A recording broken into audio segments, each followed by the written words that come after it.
읽어봤어요? 재밌는 얘기면 좋겠구만. 이야기의 시작은 그래요. 옛날 신라 유리왕 19년 이 정도니까는 엄청 오래죠. 엄청 오래요. 옛날 이때예요. 신라 유리왕 19년에 이 글이 이제 기록이 된 거지. 구전 단계를 거쳤지만은 이 이야기가 언제를 시대적 배경으로 삼고 있는지는 그보다 훨씬 더 오래죠. 그래서 가락국을 열었으니까, 가락국 신화라고 들어봤어요? 과거에 이 한반도가 여기에 있는 내용이에요. 가락국을 건국하게 된 이야기인데, 이 한반도가 아직 나라가 아닐 때예요. 그냥 부족 단위의 사람들이 소수가 살았겠죠. 몇 명 살았을까? 우리 지금 남쪽만 5천만 명 가까이 살고, 5천만 명 정도 살고, 북한도 좀 있어가지고 합치면 한 1억 될라나? 진짜. 하지만 조선시대 때 인구가 한 2천만 명 될라나? 뭐 이렇게.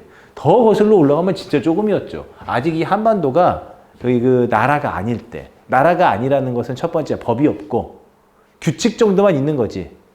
또 뭐 있어요? 왕이 없고, 국가의 행정 단위가 없는 거예요.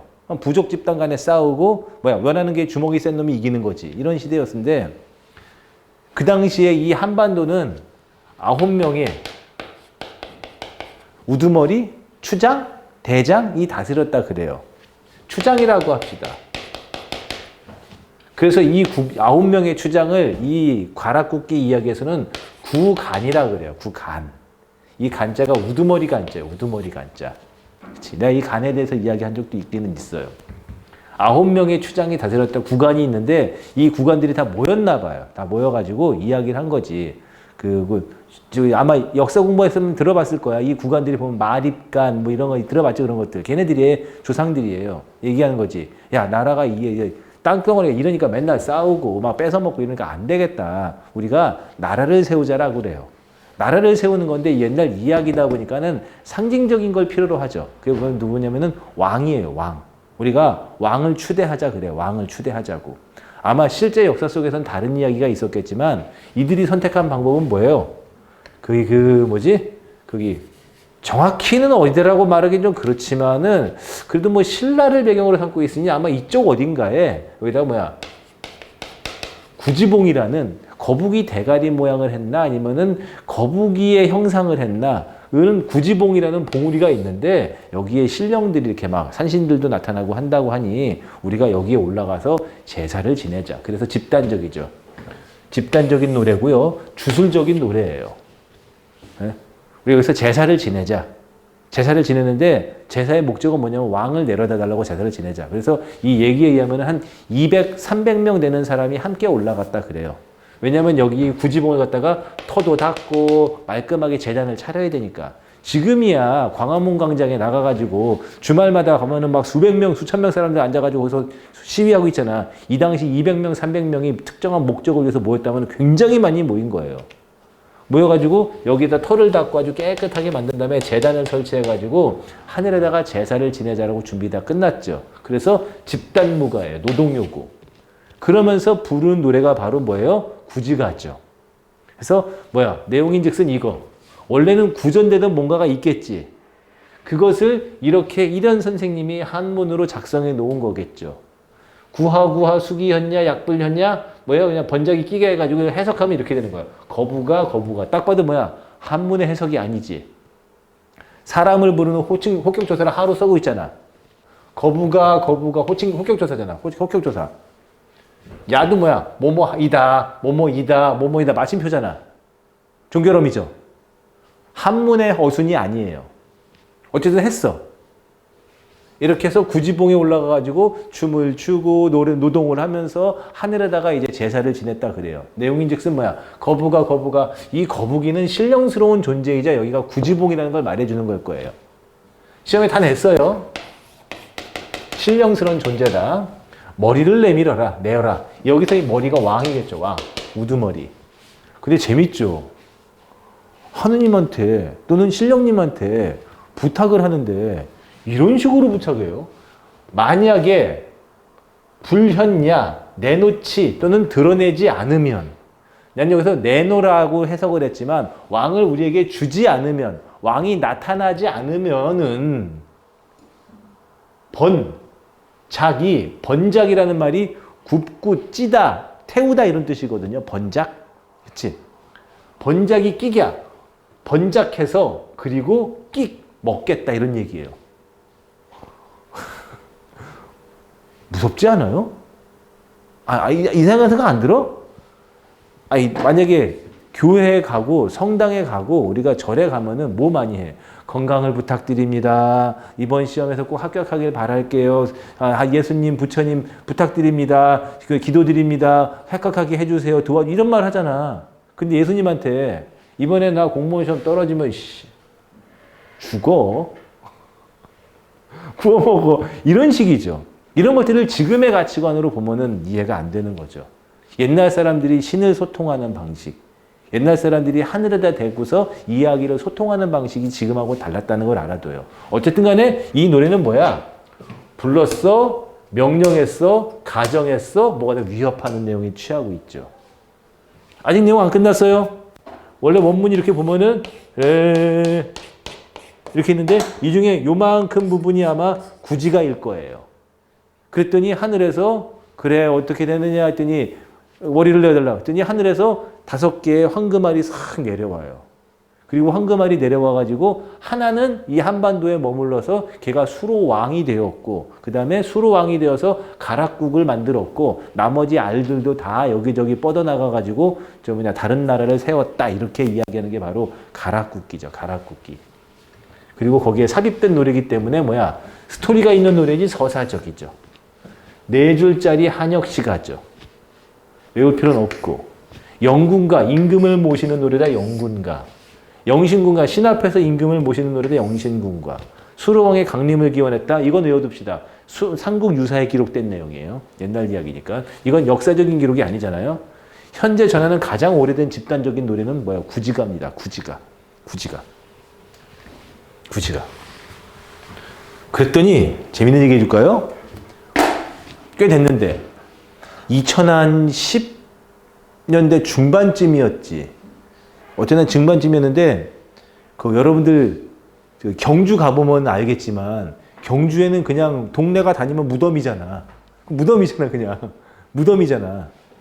그리고 아직까지 파보지 않은 무덤들도 많이 있는 거고 계속해서 작업이 있는 거잖아. 경주는 아닌데 어느 보면은 무덤으로 보이는 작은 터가 있었고 거기를 보면은 문화재 발굴팀이 발굴하게 되었어요. 뚜껑을 열어보니까는 무덤은 맞았고요. 근데 그 관의 크기로 보아서는 어린아이가 죽은 거예요. 어린이 죽었는 관의 크기가 아니야. 어린아이가 죽었고 아니나 다를까 열어봤더니 어린 여자아이가 죽은 걸로 추정이 되고 아주 돈이 많은 집안, 사실이에요. 돈이 많은 집안 아이가 죽었는지 그 아이가 생전에 가지고 놀던 구슬, 장신구 이런 걸 묻어줬는데 기록이나 이런 걸 보면 어린 여자아이가 죽은 것으로 추정을 해요. 그 중에 하나가 요렇게 생긴 크기로 따지면 요렇게 누가사탕만한 이런 구슬이 하나가 발견이 됐어요. 구슬이. 처음에는 흙이 가득 묻어 있어가지고 버리려고 했는데 이게 물에다 흔들흔들 씻고 흙을 터다 보니까 구슬이에요, 구슬. 구슬이라는 걸 알고 있는 게 되게 비싼 구슬일 거예요. 그 당시 기준, 아마 지금으로 보면 신라 때 정도로 보이는데 그 당시 기준으로 이 구슬 안에다가 또 다른 구슬을 넣어가지고 딸랑딸랑딸랑 이 소리가 나니까 이 얼마나 큰 세공 기술이었겠냐. 굉장히 부잣집 아이라고 생각이 들어요. 근데 이 구슬 겉에는 이렇게 음각, 양각, 뭔지 알지? 파놓은 음각 문양들이 있었어요. 문양은 그냥 난삽하게 얽혀있는 것 같아서 뭔지 몰라고 그냥 제끼려고 했는데 이 문양에다가 어떻게 하면 돼? 지금은 3D로 만들어내면 되는 거니까 스캔해서. 근데 이 문양에다가 먹이나 잉크를 가득 묻혀가지고 종이에다가 싹 굴려보면은 이 문양을 알 수가 있겠지. 그래서 그 문양을 알 수 있게 문양을 한번 먹을 굴리듯이 스캔해서 인쇄해보니까는 4컷의 그림이 나왔어요. 4컷의 그림이. 이 4컷의 그림이란 뭐냐? 하나는 웬 사람이 춤추는 그림으로 추정이 돼요. 그냥 선 같은 게 있으니까. 그리고 뭔가 동그란 게 하나가 있어요. 가장 결정적인 것은 거북이 대가리 모양의 그림이 있어요. 아마 추정컨대 옛날 사람들, 추정이에요. 그건 추정이에요. 추정컨대 옛날 사람들은 이 구지가의 내용들을 옛날 이야기처럼 많이 떠도는 회자되는 내용으로 알고 있었나 봐요. 그리고 이 아이는 4컷짜리 그림으로 이걸 구슬로 만들어서 가지고 놀았던 것으로 추정하지 않을까라는 학계 논문이 있습니다. 이런 것들도 있다. 이게 옛날 사람들의 이야기지. 그 아이의 입장에서도 신은 가까운 존재인 거예요. 우리는 신을 지금 멀잖아, 신이. 특히나 여러분들이 모시는 신은, 종교가 없으면 모르겠지만, 여러분들이 대체로 모시는 신은 저 이스라엘 예루살렘 그쪽 신이거나 예수님, 아니면은 이쪽 서방 세계의 부처님이시거나 우리 신이 아니잖아. 그러다 보니까 멀기도 하고, 그 다음에 너무 전지전능하다 보니 그들에게 맨날 머리 숙여 조아리고, 그들에게 뭐가 되는 거야? 뭔가 부탁을 할 때도 경건한 마음으로 부탁을 하지만, 원래 우리 신은 여러분들 그거 보셨죠? 신과 함께. 영화 신과 함께 봤지? 원래 신과 함께가 주호민 씨가 웹툰이 원작이잖아. 나도 어릴 때 봤어요. 우리 할머니가 교회 다니시는 분이었거든? 그런데도 마당 뒷뜰에다가 이렇게 찬 그릇에다가 물 담아 놓고서 아이고 예수님 하면서 말이 안 되는데 옛날엔 그렇게 집안에다가 신을 모셔놓고 살았잖아. 그럴 때의 신이 어찌 그렇게 전지전능하겠어. 내 부탁 안 들어주면은 자연스러운 옛날의 이야기죠. 이게 옛날 사람들의 방식으로 이런 설화를 보는 이야기예요. 우리 문학 재밌죠? 꼭 나중에 입직을 하더라도, 임명이 되더라도 조금 관심을 갖고 더 보면 좋아. 앞으로 재미가 되게 많아요. 그런 식으로 구지가가 있는데, 황조가는 유리왕이 있었거든. 유리왕에게는 2명의 부인이 있었는데 그 2 부인이 싸웠어요. 근데 이 부인이 그냥 부인이 아니라 각 부족이나 각 집단을 대표하는 곳에 여식이겠지. 한 부인이 집 나가버렸어. 그래서 자기 집단, 자기 부족으로 가겠다고. 그래서 그 여인을 잃고 슬퍼하는 노래가 황조가. 어때? 집단적이지만 개인적이죠. 됐어요? 공무도화가는 한 남편이 있고 아내가 있는데 남편이 머리를 풀어 헤쳤어요. 미친놈이에요. 그래서 백수광부라고 하거든요. 흰머리를 풀어 헤친 미친놈이라는 뜻이야. 그리고 물속에 빠져드는 거예요. 술 처먹고. 당연히 죽지. 그거를 애달파하는 이야기의 노래가 바로 공무도화가입니다. 공무도화가. 공무도화가라는 말 들어봤지? 공은 남편을 뜻해요. 무는 없을 무자지만 하지 말라는 금기의 뜻이에요. 도는 뭐예요? 건너다라는 뜻이고, 그 다음에 하는 물이죠, 물. 남편이요, 물을 건너지 마시오. 그래서 공무도화가입니다. 공무도화가. 됐죠?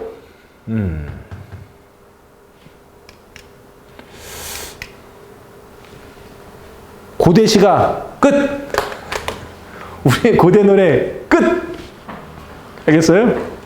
해가가 있는데 나중에 말로 설명해 줄게. 여기다 놓고 말하는 게 좋아. 해가라는 노래가 있는데 얘도 옛날 시기를 바탕으로 한 노래는 맞는데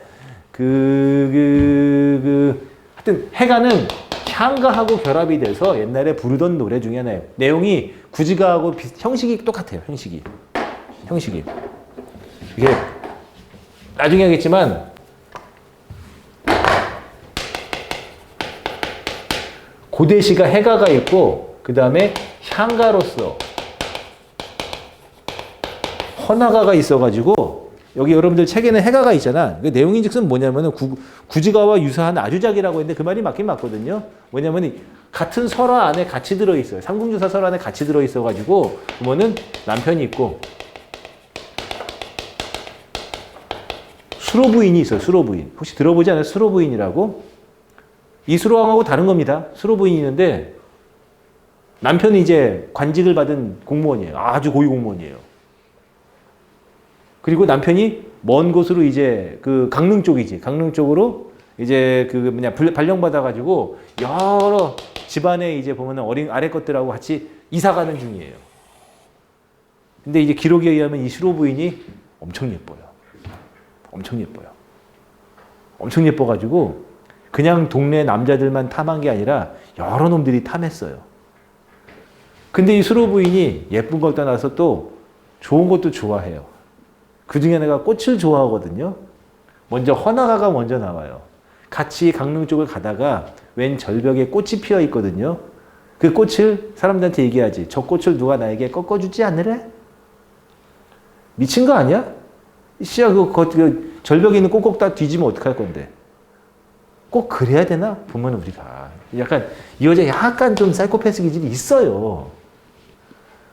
보면 우리가 보면은, 그, 부잣집 사람들 보면은 남자든 여자든 상관없이 좀 그런 사람이 있잖아. 근데 이 여자가 너무 예쁘니 사람들이 꺾어주는 주고 싶은데 망설여요. 헌화가 꽃을 바치다라는 뜻으로서 지나가던 거기 말 끄는 노인이 나와요. 역시 노인은, 남자는, 여자도 마찬가지죠. 아무리 늙어도 예쁜 거 보면 환장하죠. 내가 꺾어다 바칠게요 라고 해요. 그래서 실제로 그 꽃을 꺾어다 바치면서 부른 노래가 팔구체 향가인 헌화가예요. 헌화가. 이 헌화가는 나중에 다시 한번 설명할 일이 있는데 굉장히 중요한 내용으로서 향가를 해석하는 하나의 단서가 되기도 하죠. 아이고 고맙습니다 하고 계속 가요. 그러다가 강릉의 바닷가에 이르렀는데 동해에서 갑자기 용이 한 마리 나오더니만 이 수로 부인을 데려가 버려요. 이유는 예뻐서. 야, 용이 그래봐야, 용왕이 그래봐야 용왕이지만 장어 아니야, 장어. 장어도 이 새끼 여자만 보면 환장을 하는 거야. 그래서 이 바닷가에다가 제단을 차려놓고서 노래를 불렀다 그래요. 뭐야? 장어야, 장어야, 내 부인을 내놓아라. 똑같은 형식이에요. 그랬더니 나타나가지고 부인을 돌려주었다라는 이야기죠. 오케이? 난 이렇게 알고서 평생을 이렇게 가르쳤어요. 그러다가 언제였지? 재작년이었어요. 재작년. 코로나 한창일 때인데 어디를 갈 수도 없잖아. 그때 이제 와이프랑 우리 강릉에 가서 펜션 하나 예약한 다음에 그냥 그 동네나 좀 산책이나 하고 펜션에서 우리나 고기나 구워 먹고 옵시다 그랬어. 어디 갈 수가 없었으니까 코로나 때 재작년이니까. 그래서 강릉에 갔는데 운전하는 중에 와이프가 옆에서 자기야 어디서 왜 했더니 여기에 수로부인 공원이 있대. 한번 가볼래 했는데 일반 사람들은 재미없지만 나는 가봐야지. 나 그래도 국어 선생인데. 그래서 거기 가자. 사람 하나도 없어요. 정말로 주차장이 이렇게 넓은데 물론 평일이었지만 우리 차를 비롯해서 차가 2대 있었나? 나중엔 좀 올라오더라고. 가요. 공짜입니다. 여기에 올라가는 엘리베이터가 있어요. 엘리베이터 진짜 좋더만. 정말 돈 드는 거. 그리고 엘리베이터 건너면은 여기 건너는 구름다리가 있어가지고 산 꼭대기에다가 수로공원을 만들어 놓은 거예요. 올라갔더니 정말로 이 정도는 아니지만은 한 2층짜리 건물만한 수로부인 상을 만들어 놨어요. 그리고 그 넓은 대지를 나무를 다 베가지고 이 이야기들을 석상으로 다 만들어 놔가지고 야, 내 세금이 저렇게 깎이는구나를 실제로 봤습니다. 이 씨발가 수로 부인이 거기 용을 딱 타고 앉아가지고 다정스럽게 있는데 이 여자 근본이 좋은 여자가 아니에요. 그렇죠? 하여튼 그렇다. 수로 부인 공원이라는 게 있어서 가면 좋다. 이런 것들. 아무리 봐도 어마어마한 돈을 썼거든? 이게 뭐 그렇게 대단한 설화인가? 하여튼 그렇다. 자, 이제 향가 가고 왔다 갔다 갈게요. 여러분들 어디냐면은 165조. 와, 중요합니다. 여기서부터 중요해요. 향가부터 중요합니다. 향가부터는 종류도 많고요. 공부할 것도 거리도 많아져요. 정리합시다. 신라 때부터 고려 초까지 나타나요. 향가는. 하지만은 주도 신라기 때문에 신라 시대 때 부르고 즐겼던 노래입니다. 향가. 주로 신라. 고려 초까지 나타나지만은 주로 신라 시대 때 부르고 즐겼던 노래예요. 민요로 부르던 노래가 향찰이라는 표기 방식으로 기록돼서 기록문학이 된 겁니다. 오케이? 향가. 향찰은 자자 표기죠. 한자를 빌려서 우리식으로 기록하는 방식. 그거 알아두세요. 시험에 냈어요.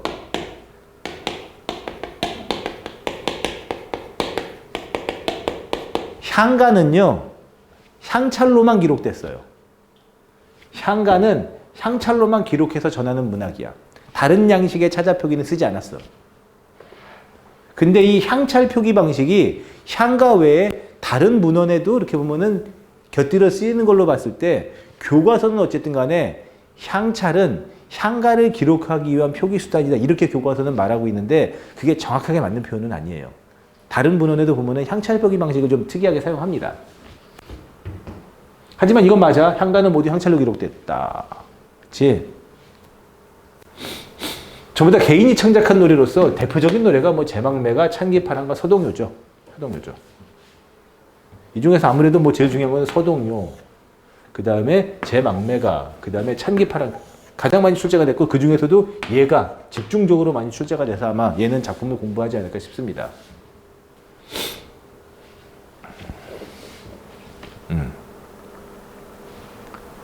향가는 4줄짜리면 4구체, 8줄이면 8구체, 10줄짜리면 19체 향가가 있어요. 총 25수가 전합니다. 총 25수만 전해요. 25수만 전하고 이렇게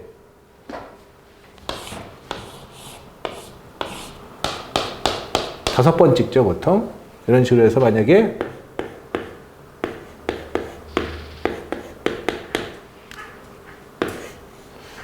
삼대목이라는 제목의 책에는 향가가 전한다라는 기록이 있어요. 삼대목이라는 책은 향가 모음집이라는 기록은 있는데 이 책이 전하지는 않습니다. 이 책이 전하지는 않아요. 만약에 시골에 갔는데 이 책이 있다. 이렇게 된 거 진짜 봤다, 이게. 네?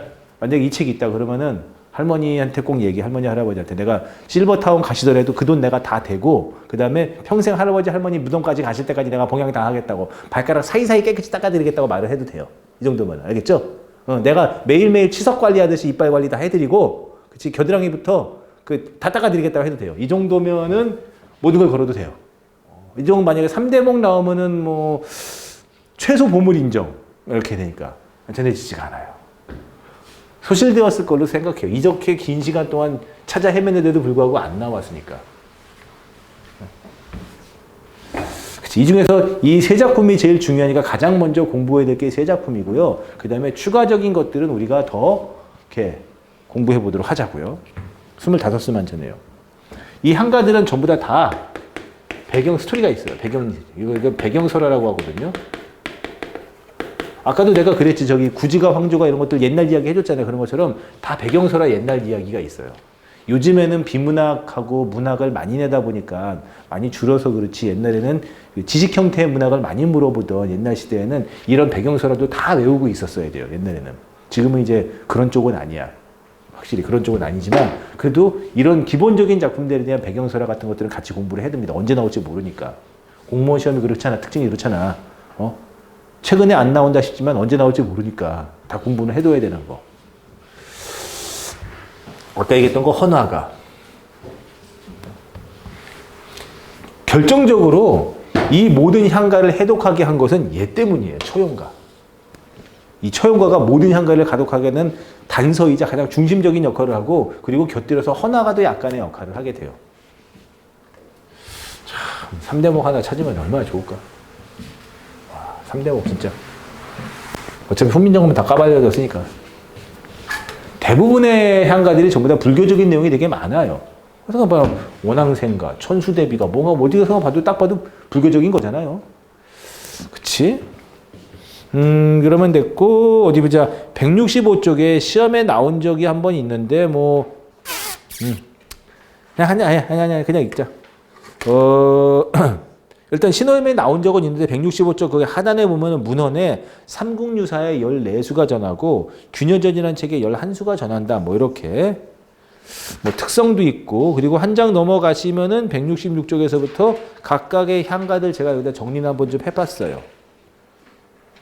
뭐 다 알 필요는 없는데 이 정도면은 좀 되겠다 싶은 거. 이 중에서 중요한 거 다시 말해서 뭐다? 처용가, 그 다음에 제망매가, 찬기파랑가가 1순위다. 그 중에서도 제일 중요한 거는 제망매가다. 아마 화면 넘어가면 제망매가가 있겠다. 아이고야 다 깨졌다. 아이고야 다 깨졌다. 여러분들 책으로 같이 봅시다. 제망매가 있으니까 거기 168쪽을 보시면 돼요. 제가 오늘 갈당을 얘기 한번 드리고 갈게요. 그리고 댓글 좀 깔아달라고. 168쪽에 있죠? 이게 제망매가예요. 말로 설명해 줄게요. 삼국유사 권5에 실려있는 월명사 도솔가조에 실려있는 노래인데 뭐 배경시라는 그냥 간단합니다. 누이가 죽었어요. 월명사가 지었다고 하거든요. 월명사가 지었다는데 이거 사람 정확히 말하면 본명이죠. 스님이에요. 승려. 월명사가 지었다는 노래로서 제망매가인데 끊어기 때 똑바로 끊어줍시다. 죽어서 추모한다 이런 얘기죠. 아유 분필이 이거 큰일 났다. 추모한다 이런 얘기죠. 죽다 이런 얘기고요. 누이란 얘기죠. 그래서 누이의 죽음을 추모하는 노래가 바로 제망매가예요. 무조건 여기서 한번 끊어야 돼요. 제망매가 뭐 하든 간에. 원래 얘가 원문이에요. 얘가 원문입니다. 얘가 향찰로 표기한 원문이에요. 이걸 이렇게 번역한 건데 깨져서 미안해요. 여러분들 책으로 보시면 되니까 불편한 건 없죠? 얘는 향찰로 기록한 글이기 때문에 중국 사람이 이거 보면 해석 못해요. 중국 사람이 이거 보면 해석 못해. 무슨 말인지 몰라. 못 알아들어. 우리 한글로 썼다고 그래서 나 영어 하나도 몰라. I am a boy. 무슨 말인지 모르지. 한글로 썼다고 해서 모두 다 알아듣는 건 아니잖아. 이거 중국 사람 못 알아들어요. 이거는. 중국식으로 거기 향찰 해석해야 되기 때문에. 이 해석을 계속해서 이제 미완의 상태로 두고 있었어요. 신라 때 노래인데도 불구하고. 계속해서 이걸 이제 미완의 상태로 남겨 있다가 이제 근대 개화기 때 1900년대 초반에 양주동이랑 김한진이라는 학자가 이제 이걸 해석하기 시작한 거죠. 위대한 해석이에요. 월명사가 지었어요. 월명사 외워둬야 돼요.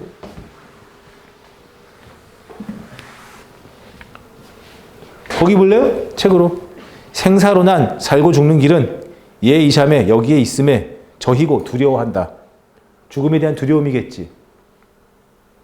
나는 가난한 말도 못다 잊고 가난 잊고 나는 간다는 말도 못다 이루고 가야만 하는 것인가. 두 가지가 나왔어요. 첫 번째는 뭐야? 나는 죽어야만 하는데 두렵다. 그리고 두 번째는 뭐야? 간다는 말도 못다 이루고 간다. 유언도 못 남기고 죽은 거죠. 갑작스러운 죽음인 거죠. 오케이? 죽음은 두려운 거야. 근데 막 목숨을 끊는 사람들 보면은 극단적 선택이라고 하죠. 참 얼마나 슬플까. 어느 가을 이른 바람에 여기저기 떨어질 잎다. 여기저기 떨어지는 잎처럼 하단 가지에 나고 너하고 나는 한 가지에 나고서 글쓴이인 너하고 죽는 나는 한 가지에 나고서 한 부모 밑에 태어났지만 가는 건 모르는구나. 사람이 누가 언제 죽을지 어떻게 알아. 인생은 허무하구나. 무상감이구나. 여기까지가 뭐예요? 여기까지죠? 여기까지가 뭐야? 슬픔.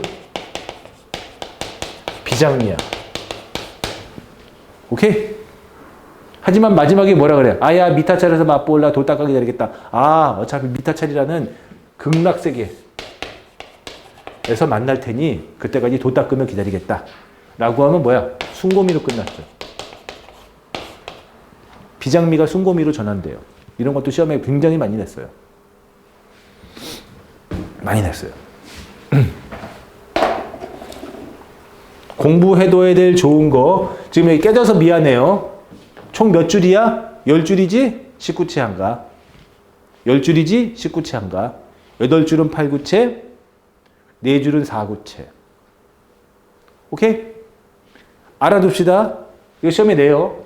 19채 한가의 특징. 이렇게 4, 2루, 기, 서, 결. 4, 4, 2로 3단 구성이에요. 반드시 4, 4, 2로 3단 구성입니다. 책에는 표시해놨지? 죽음의 허무함, 삶의 무상함, 불교에 귀의한다는 거. 그리고 또 하나, 요거거든요. 원문에선 요거고, 얘는 요건데, 요걸로 표시해줄게. 감탄사 들어가요. 감탄사. 어디? 마지막에 9번째 줄에. 그래서 여기를 뭐라고 하냐면 낙구라고 해요. 낙구라고. 끝나는 구다 그래서 낙구라고 해요. 낙구. 떨어질 낙자를 써가지고. 19창을 꼭 이래야 돼. 기서결 3단 구성 442. 그 다음에 낙구의 감탄사 사용. 요거 꼭 지켜야 돼요. 그래서 정형시야. 아까 구지가도 4줄로 끝나잖아. 정형시야. 19체가 형식이 정해져 있어요. 정형시예요. 4구체, 8구체, 19체만 있어. 7구체 없어. 6구체 없어. 5구체 없어. 그래서 정형시야. 고전시간 정형시.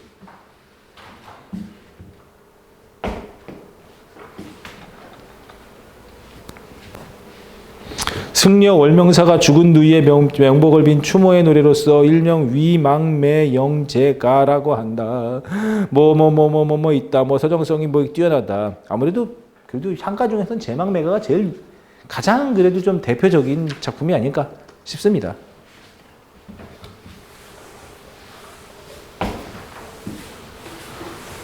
뭐 누이의 이거 이 뒤에 있는 내용들은 뭐 누이의 죽음을 슬퍼하며 무슨 뭐 그의 혼을 불렀다 뭐 이런 얘기들이 있어요. 지금 천년전 노래를 부르는 거예요. 천년전 노래.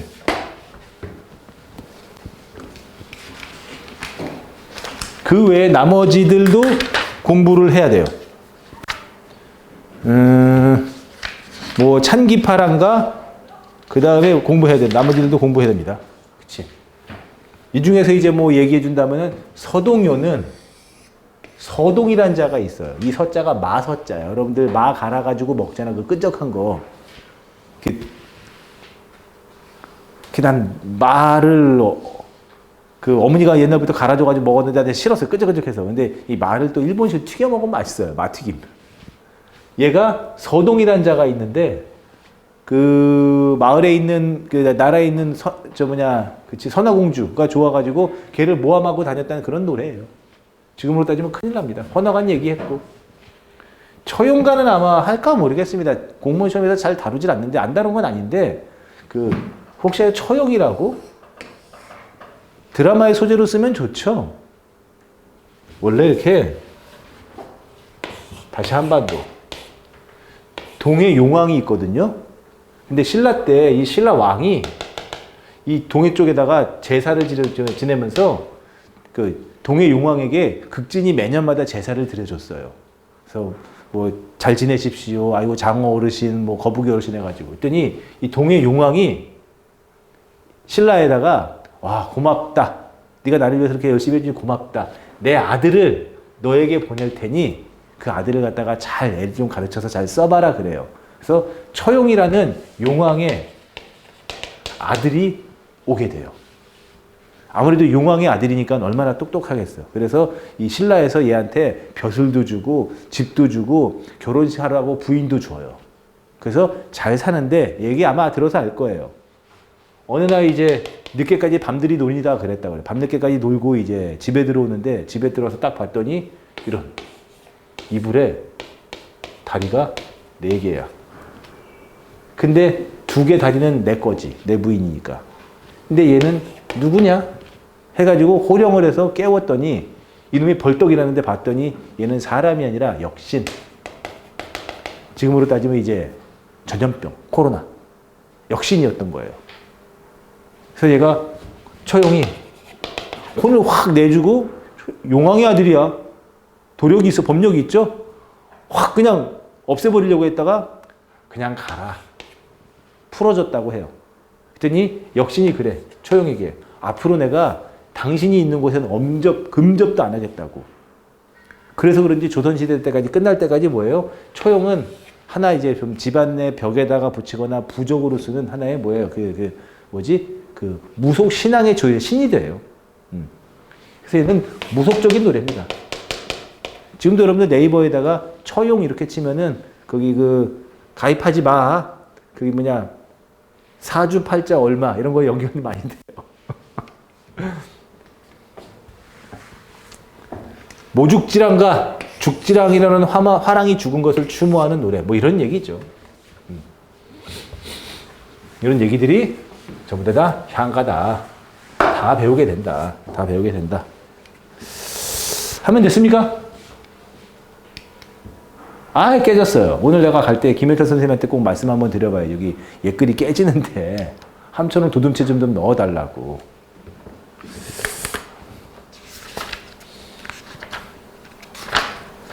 조금 좀 더 말해주면 좋은 게 여러분들 거기 167쪽에 한문학 있죠. 장이 넘어가야 되니까.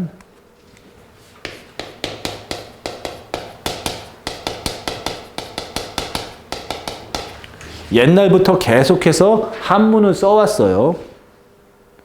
한문을 써왔습니다. 그래서 여수장 우중문시라는 한시도 있고요. 나머지에 한문 문학 작품이 있는데 하나는 좀 알아둡시다. 그래도 타직렬 공무원 시험에 나온 적이 있으니까 그 여수장 우중문시 우중문에게 보내는 수장 전쟁의 장수인 우중문에게 보내는 시다라고 해서 수나라 장수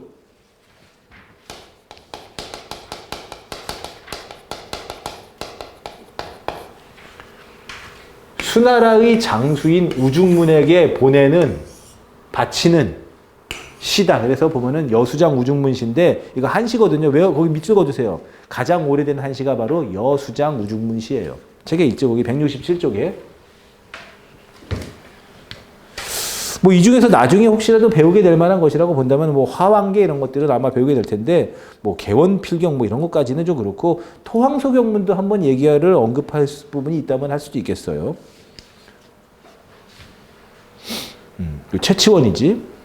그다음 뭐 화랑세기, 고승전 이런 것들은 우리가 언급할 만한 것은 아닙니다. 왕호천축국전은 이런 것들은 우리가 언급할 만한 게 아니고요. 그 167쪽에 근체시와 절구라 그래서 한시의 종류 성격인데 이거는 국가직 지방직 시험에서 나온 적이 있어요. 근체시는 뭐고 절구는 뭔지에 대해서 이거는 기출 대단한 거 아니에요. 한 줄이면 끝나 그냥 한 줄이면 끝나는 거라서 읽어두는 거는 뭐라고는 안 하겠는데 대단한 거 아니니까 요거는 기출풀이 할 때 한 번에 깔끔하게 설명해주고 한 번에 외우도록 해줄게요. 시험에 나온 적은 있어요.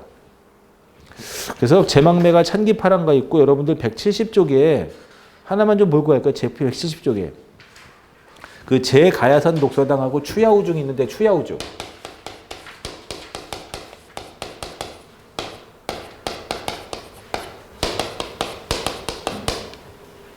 최치원은 신라 때 뭐지? 뭐 선비? 신라 때 사람이에요. 신라 말이죠, 말.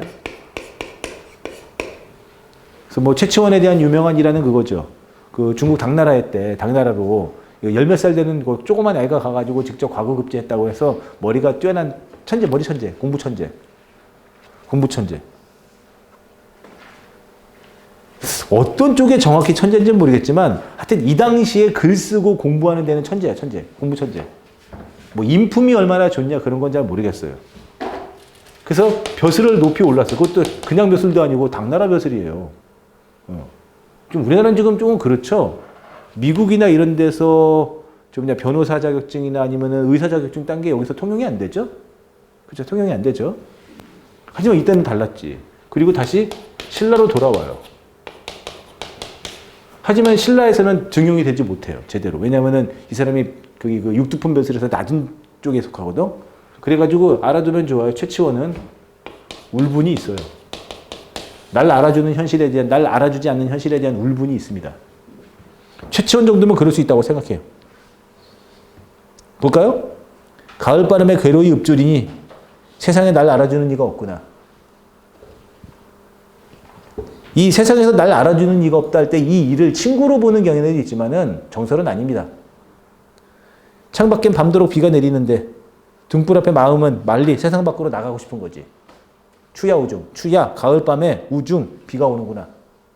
그렇게 된 거예요. 그래서 날 알아주지 않는 현실에 대한 개탄, 슬픔을 다룬 게 바로 추야 우중이고 최치원의 시가 대체적으로 그런 식이에요. 그 위에 있는 제가야산 독서당도 그런 식이고 그 다음에 오른쪽에 제가 다른 문제로 넣어놨죠. 2022년 지방직 7급에 나온 거 최치원 촉규와 얘도 그런 식의 내용으로 해석해야지 맞아요. 날 알아주지 않는 현실에 대한 울분.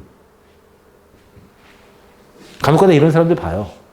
굉장히 좀 뛰어난 사람인데 자기 현실을 좀 자책하는 사람들 많아요. 보통 그런 사람들의 특징. 젊어서 노력을 안 했어.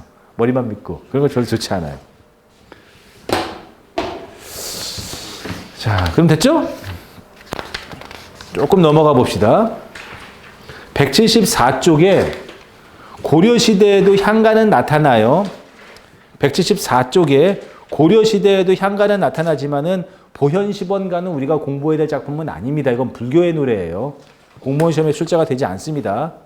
보현시번가. 그러니까 총 향가는 25수가 전하는데 그 중에 11수가 보현시번가거든요. 그렇기 때문에 우리가 공부할 것은 14수 중에서 대표적인 작품이 뭐다? 그 서동요, 제망매가, 그 다음에 찬기파랑가 이런 것들이에요. 다 공부할 필요는 없는 것이죠. 뭐 도의장가랑 정과정 같은 그런 향각의 고려가요도 있는데 요거는 나중에 설명하도록 합시다. 도의장가는 필요 없지만은 정과정은 나중에 알아둬야 될 거예요. 정과정은. 시험에 자주 출제됐던 작품이에요. 벌써 신라 끝났죠? 벌써 신라 끝나고 이제 고려로 왔어요. 고려 때. 자, 고려의 특성 봅시다. 말은 우리 말이 있었어요. 우리 말이. 근데 글은 한문을 썼죠. 그쵸? 지배층은 말은 하지만은 한문을 쓸 수 있었기 때문에 한문학을 남겼어요. 오케이? 하지만은 서민층은 함은 몰랐죠. 이게 신라와 고려를 나눌 때 우리가 언어학의 역사에서 고려 시대를 중세국어의 언어라고 하거든요. 그럴 때 신라까지는 이 한자 한문의 세계가 귀족 계층도 잘 몰랐어요. 쓰는 사람이 정말 극히 제한적이어서 귀족 계층은 그래도 어느 정도 썼겠지만서도 한자를 써야만 하는 그런 특수 계층의 사람들이 있지. 기록관이나 이런 사람들. 그런 사람들 아니면 몰랐어요. 왕족이나 이런 사람들 아니면은. 근데 고려시대가 되면은 지배층을 중심으로 두루두루 한문을 쓰게 됩니다. 한자와 한문을. 그래서 글자와 문화의 보급이 중세, 고려시대와 신라시대를 나누는 경계이기도 해요. 아무래도 신라시대 때가 그랬지만 고려시대 때는 불교가 완전히 대중화되죠. 그러다 보니 불경, 법전 이런 것들을 읽기 위해서는, 경전을 읽기 위해서는 한문을 알았어야 됐죠. 하지만 서민층이 그런 걸 뭘 알아. 서민층은 우리말을 썼는데 이 우리말을 쓰던 서민층의 문학들이 설화가 되고 그 중에 하나가 고려가요가 되는 거야. 고려 소교 되는 거죠. 됐죠? 그래서 이제부터 여러분들 배우기 어느 정도 들어봤던 거 나올 거예요. 이제부터 그 가시리, 그다음에 들어봤어요? 가시리, 그다음에 청산별곡, 얄리얄리얄라상 얄라리얄라 이런 것들 이제부터 나오게 될 거예요. 시험에는 가시리, 청산별곡 아니면은 또 뭐 있어요? 뭐 서경별곡 뭐 이런 것들이 나오죠. 그래서 고려소교 배우게 될 것이고, 그다음에 교술민요인 가사 나타나게 되고, 그다음에 민요 나타나게 되고, 서정갈래로서 시조도 나타나게 되고, 그다음에 그 상위 계층들의 노래인 경기체가도 나타나게 되고, 이런 것들이 보면은 고려시대의 특징으로서 신라시대보다 더 다채로워져요. 아주 다채로워지고 많은 양의 노래들이 나타나죠.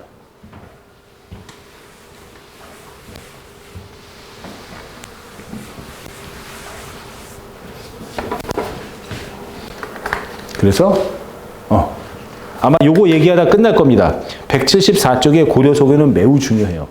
갈수록 더 중요한 건 더 많이 나와요. 제가 중요한 것들을 자꾸 갈라서 그렇지 가면 갈수록 중요한 건 계속 나와요. 고려소교. 잘 봐. 먼저 거기 영역 분석부터 해봅시다. 고려시대에 부르고 즐기던 노래는 다 묶어서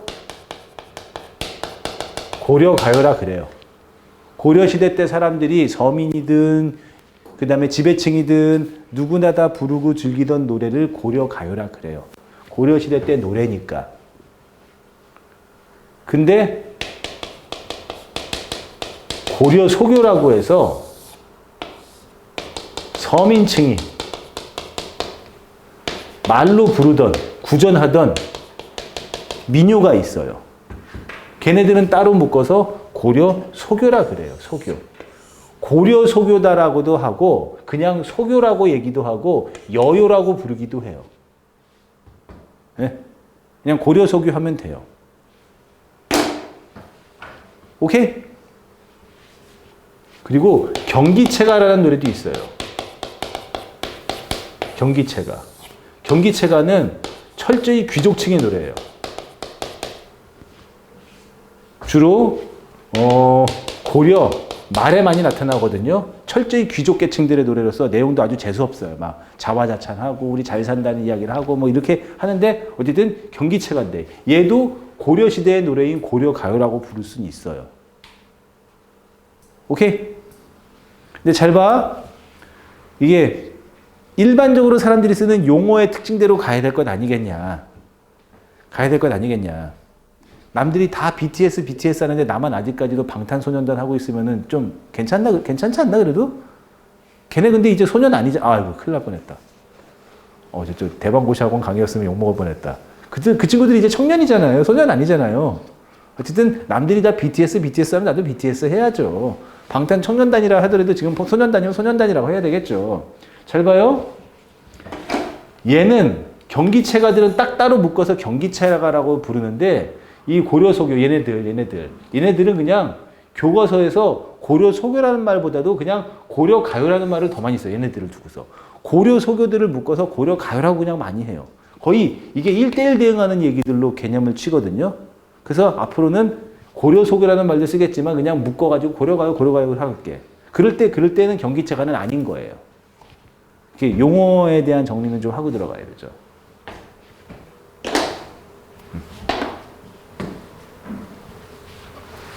야, 이 얘기도 할 게 있어. 요거 설명하고 아마 이제 점심 먹으러 가도록 하자고요. 잘 봐. 고려 때에 구전되던 민요가 있었어요. 요거 이따 다시 설명해 줄게요. 그러다가 조선시대 때 한글 만들죠. 그리고 시간이 좀 지나서 성종 때 성종이라는 임금이 명을 내립니다. 야, 너네 이제 공무원들 나가가지고 민간에서 부르는, 시간이 지났어요. 민간에서 사람들이 부르고 즐기는 노래를 다 기록해. 묶어. 그리고 3권의 책을 내요. 악장가사, 악학궤범, 시용향악보라는 책을 내서 여기에다가 고려소교들을 기록하자 그래요. 기록하자고. 오케이? 굉장히 중요한 책이에요.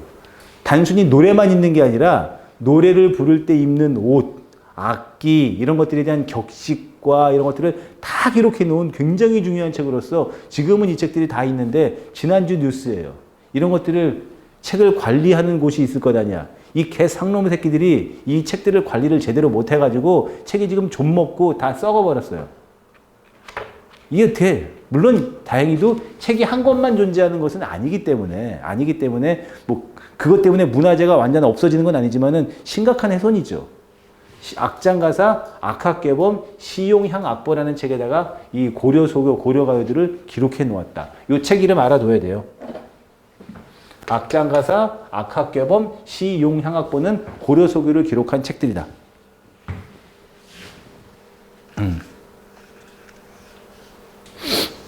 175쪽 맨 밑에 있죠? 알아두세요. 악장가사, 악학궤범, 시용향악보 이런 것들은 고려소교들을 정리 기록한 책이다. 물론 작품만 있는 건 아니에요. 되게 귀중한 문헌자료예요. 되게 귀중한 문헌자료예요. 이거 진짜. 요거 얘기할 게 좀 더 있어요. 근데 얘네들은 궁중음악으로 쓰기 위해서 기록했겠지. 책을 만드는 게 뭐 지금이야 그냥 인쇄기 돌리면 되는 거지만 이 당시에 책 만드는 게 얼마나 힘든 일인데. 근데 아무래도 고려시대 때 민요다 보니까는 내용이 되게 내추럴해요. 뭐 대표적인 게 예지, 쌍화점. 쌍화는